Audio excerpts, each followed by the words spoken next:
And here we are at the Lakes 2018 with a motley crew of people watching us. Definitely a motley crew. And I'm here with comics legend. Well, should we tell them who your name is if they didn't know already? Ian Kennedy. Never. Never. Now, I think I said to you once before, to me, you're Father Christmas. Oh, thank you very much, kind sir. Well, it's true, because every time I had Christmas Day and I came down, there was annuals on the sofa. One of them was bound to have a cover by you. Oh. Because your very distinctive, colourful style just screams. As I say, when I was working in comics, there was plenty of work to be done, because there were so many comics on the market. And unfortunately, that's no longer the case, and it's rather sad that young folks who, like myself, are coming up through college or whatever, are not going to get the chance that I had, because there isn't the market. Yes, there's a market for graphic design type work. Yes, very much so, and obviously computer graphics, etc. But there won't be the tremendous, breadth of opportunity that there was in my day. Whereas now it's contracting a bit and really being based around the computer as much as anything, I think. But even saying that, I've noticed lately you're more busy than ever. Sorry, say again? I have to say, recently I've noticed that you actually a lot more busy than normal. Your work's appearing everywhere. Are you finding that? Yes, that's just something, I suppose, because I did so much work in those days, and there's so many reprints, etc. And nowadays I'm very fortunate in being asked to do commissions for private clients, which is, I find, very interesting, very gratifying, and I get an awful lot of fun out of that, because I'm not only involved in the artwork, but I'm meeting folks, which is a great bonus. Yes, you're being paid to have a good time. Mm-hmm. Yes, it took a bit of getting used to, I must admit. You, generally speaking, as a freelance artist, you work in your own little corner and meet very, very few people. So when I was literally forced by the University in Dundee, Phil Fawn and Chris Murray, to start to take part in these conferences, I really did. I did take a bit of persuading, let's put it that way. But it wasn't too long before I realised that I'd had a very good life, a very interesting life in the business, and now, because there's so much interest by the populace, it was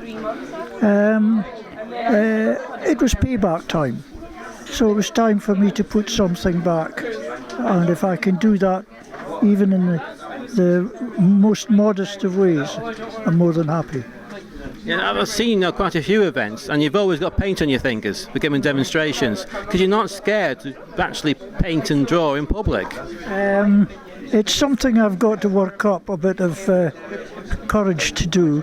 As you've probably noticed, I can't work straight onto the bare paper or board. I've got to have something down on it to work from, because yes, it may look as though I'm absolutely sure of myself. It's not always the case.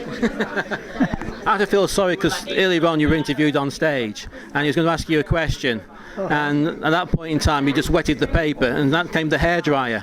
I don't think the interviewer was expecting that at that moment in time. The audience appreciated it. No, I expected to use the hairdryer more than I did, but Cam nicely, he filled in very nicely, which meant that I could take my time, and the paint was drying enough for me to continue. Whereas back in my studio, the hairdryer would be out very quickly, drying the paint so that I could be getting on with it. Yeah. But Cam was a useful tool, shall we say. Yes, he distracted the audience enough so you can pass the time. So. He did very much so. So, you were asked actually about favourite characters And you mentioned that Dan Dare. If you hadn't drawn Dan Dare, you'd been quite upset, but you did get to draw Dan Dare. But is that your favourite, then? Drawing Dare? Dan Dare? Not now. My favourite is Judge Dredd, and to an extent, a later character called the Rogue Trooper. Oh, I've noticed the Rogue Troopers appeared on your table recently, to the edition. And you caught the ruggedness of him quite well there, because your characters tend to be much more handsome, and Rogue isn't ugly, but he's more straight. And not quite so crude as some of the stuff that comes. I must admit that I don't think I could ever be that quite as crude. Say, for instance, our poor late friend Carlos Esquerra. My characters do tend to have the rough edges smoothed off a wee bit. It's the Saturday afternoon picture show look. Yes, very much so. Inspired, I suppose, to a degree by the way back in the old days outside the picture house. You had these lovely big cinema posters outside. Always painted as well. That and the placing of the heads, etc., is very reminiscent, I think, of these posters. Yeah, actually, now you mentioned that, I can see exactly what you mean. Yeah, the few elements you need to create an appearance of a person rather than a full portrait, torso type thing. That's correct. Just a case of trying to, as much as anything, grab hold of the character as much as anything. I enjoy it very much. Well, that's good that what's paying is actually your hobby, which is actually your, very, very lucky guy. Very lucky guy. Makes up for not being a pilot. I would have been a lousy pilot anyway. But you got a longer career anyway.